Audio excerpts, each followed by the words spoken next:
दूरवर पसरलेली घनदाट हिरवी झाडी आणि त्यामधून लपून वाट काढत वाहणारे धबधबे आणि या घनदाट जंगलात वसलेले एक छानसे रिसॉर्ट.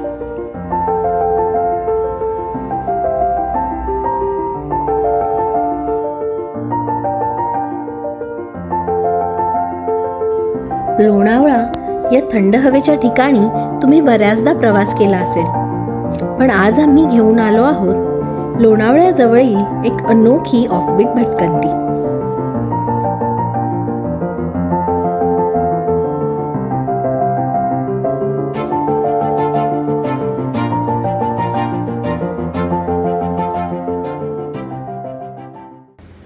नमस्कार मंडळी, पुन्हा एकदा स्वागत आहे तुमचं आमच्या यूट्यूब चॅनल भटके कोकणीमध्ये.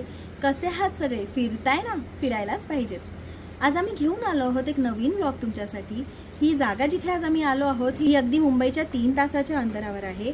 लोणावळ्यापासून जवळच एक लहानसं गाव आहे, तिथे हे रिसॉर्ट आहे आणि या रिसॉर्टचं नाव आहे अर्बोरियल रिसॉर्ट. या रिसॉर्टचं वैशिष्ट्य सांगायचं झालं तर इथे सगळ्या बाजूने पूर्ण जंगल आहे, म्हणजे हे डोंगर आहे आणि त्याच्या मधोमध हे रिसॉर्ट बनवलेलं आहे. तर इथला परिसर कसा आहे आणि इथे जर स्टे केला तर इथे काय काय ॲक्टिव्हिटीज आहेत आणि रूम्स कसे आहेत, हे सगळी माहिती मी तुम्हाला या व्हिडिओमध्ये देणार आहे. तर हा व्हिडिओ शेवटपर्यंत पहा. चला तर आता वेळ न घालवता लगेच आपण या जागेची सफर करूया. या रिसॉर्टचे अंतर अंधेरीहून 120 किलोमीटर होते आणि आम्हाला इथे पोहोचायला साधारण 3 तास लागले.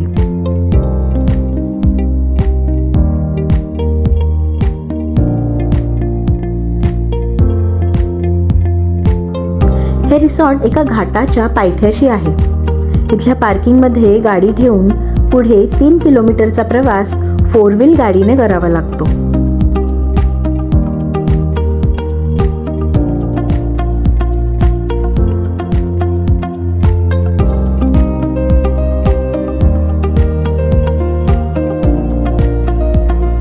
या ऑफ रोड राईडचा थरार अनुभवत जसजसे पुढे जात होतो आमची उत्सुकता आणखीच वाढत होती.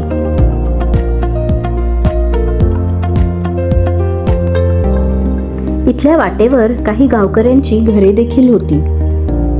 इथले गावकरी बाहेर मेन रस्त्यावर येण्यासाठी पायी प्रवास करतात, कारण हे गाव इतके आत आहे की इथे अजूनही गावामध्ये आतपर्यंत सार्वजनिक वाहतुकीची सोय नाही झाली. पण असे असूनही ही माणसे आम्हाला अतिशय आनंदी वाटत होती.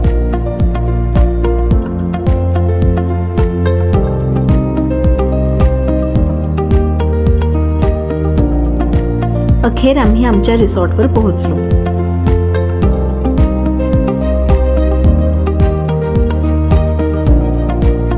एंट्रन्सला रिसेप्शनपर्यंत जाण्यासाठी लाकडी पूल बांधला होता आणि या पुलाखाली कृत्रिम तळं तयार केलं होतं. या तळ्यामध्ये चिलापी माशांची शेती केली जाते आणि त्यांना तुम्ही अन्न देऊ शकता.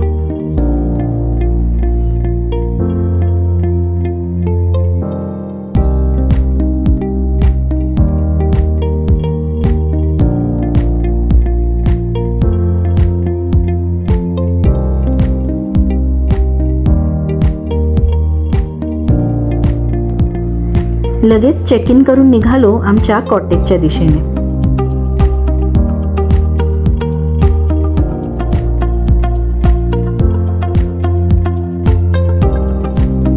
हे रिसॉर्ट घडवताना मोठ्या झाडांना धक्का न देता घडवले गेले आहे असे आम्हाला जाणवत होते.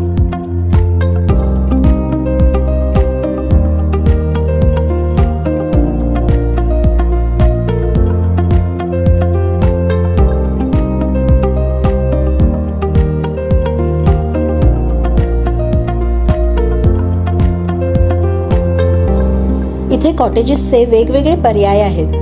त्याची माहिती तुम्हाला यांच्या वेबसाईटवर मिळेल.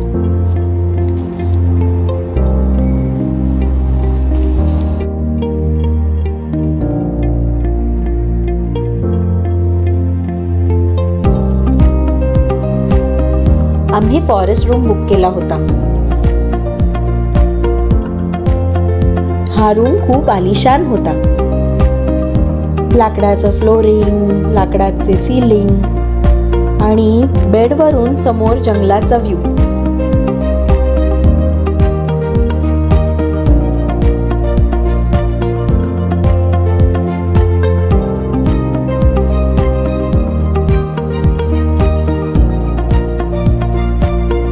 आणि बाहेर बसण्यासाठी प्रायव्हेट डेक होता.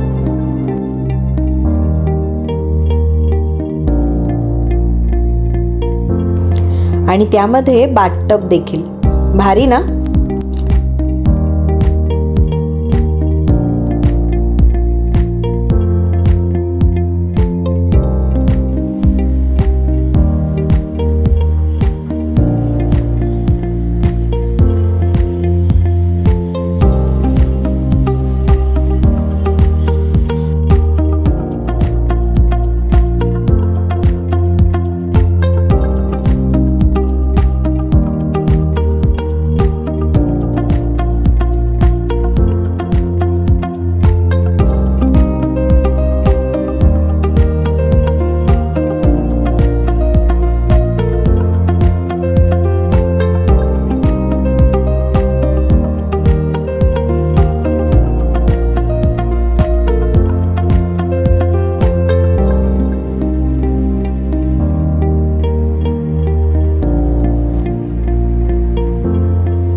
इथे आणखी 2 पर्याय आहेत कॉटेजचे, ज्यामध्ये उंच मचाणावर ते रूम बांधलेले आहेत आणि खाली असा लहानसा स्विमिंग पूल आहे.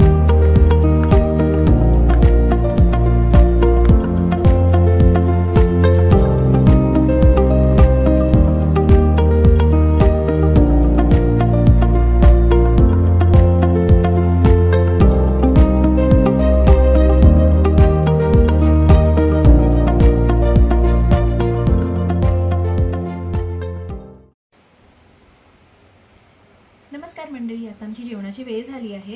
इथे ॲक्च्युली रूमवर ते लोक फक्त स्टार्टर्स आणि ॲपेटायझर सर्व करतात आणि जर मेन कोर्स खायचं असेल ना जेवणासाठी त्यांच्या रेस्टॉरंटमध्येच जावं लागतं. तर सध्या आम्ही आता इकडे चिकन सुक्का ऑर्डर केलं आहे, ग्रीन सॅलड ऑर्डर केलं आहे आणि प्रॉन्स फ्राय पण केलं आहे ऑर्डर. तर हे इथे आम्ही आता स्टार्टर्सची मजा घेणार आहोत विथ दिस व्ह्यू आणि खूप मजा येते आम्हाला.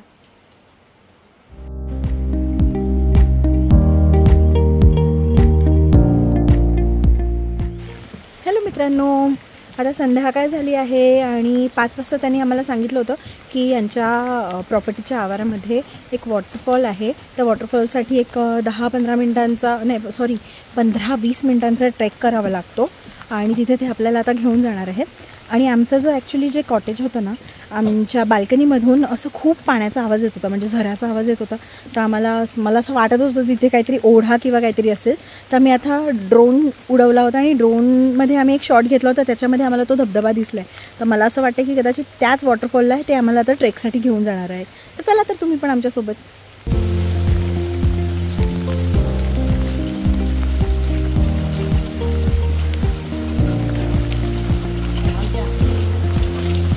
आता आपण चाललो आहोत त्यांचा रेस्टॉरंट एरिया बघायला.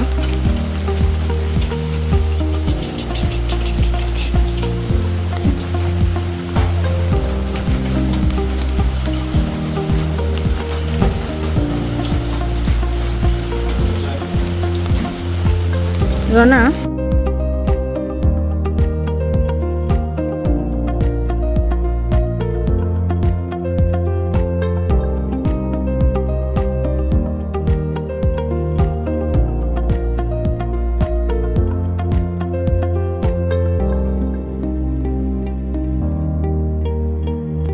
इथल्या रेस्टॉरंट एरियामध्ये बरेचसे बोर्ड गेम्सचे पर्याय आहेत आणि जर कोणाला वाचनाची आवड असेल तर बरीचशी पुस्तकं देखील इथे ठेवलेली आहेत, तर तुम्ही त्याचा आनंद घेऊ शकता.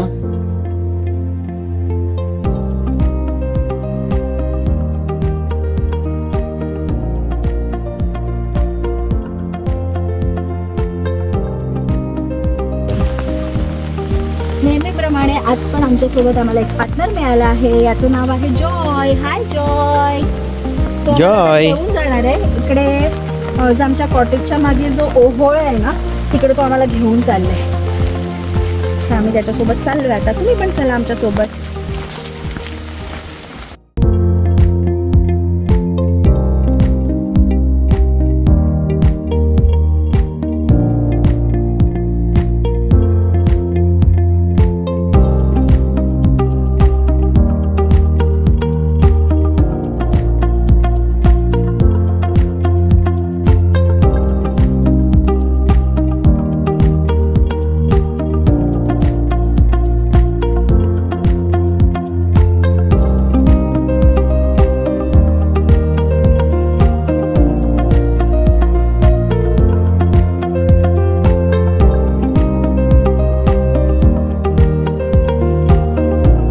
आम्ही ट्रेकला सुरुवात केली.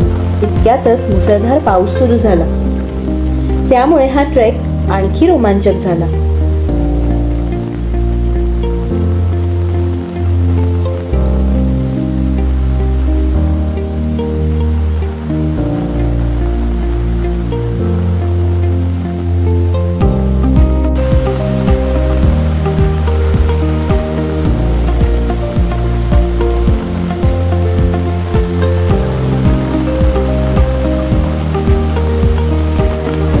थोडं अंतर पार करून पुढे गेलो आणि एक वेगळंच दृश्य नजरेस पडलं.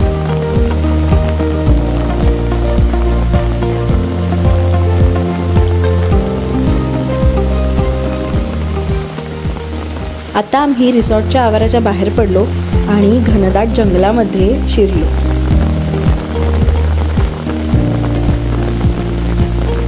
हे तर अंधारवन होते.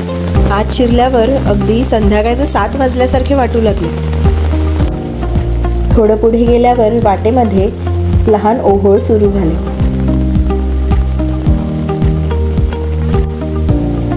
हे ओढे पाहून धबधब्याकडे जाण्याची उत्सुकता अजूनच वाढू लागली.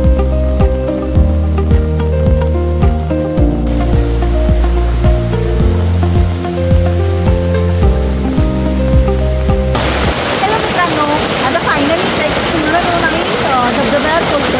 ॲक्च्युली धबधबा याच्यापेक्षा अजून थोडा वर आहे, पण पावसाने खूप अंधारी केले, त्यामुळे आम्ही जास्त पुढे जात नाही आहोत आणि इकडे मजा घेणार आहोत. तुम्हाला मी दाखवते इथला नजारा कसा आहे. पूर्ण घनदाट जंगल आहे, त्याच्या मधोमध हा मस्त धबधबा वाढतो. बघा तर तुम्ही.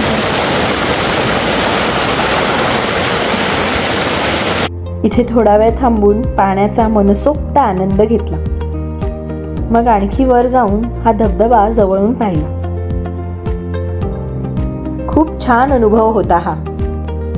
संध्याकाळी निवांत इथल्या निसर्गाच्या रंगीत छटा मनसोक्त डोळ्यात भरून घेतल्या.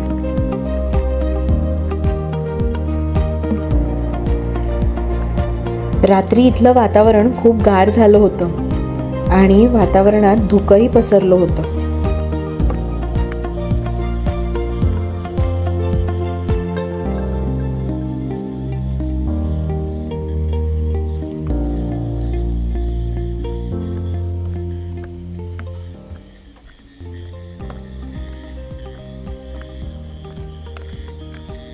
रात्रीच्या गारव्यामध्ये रातकिड्यांचा आवाज ऐकत रेस्टॉरंटमध्ये खूप छान गप्पा रंगल्या.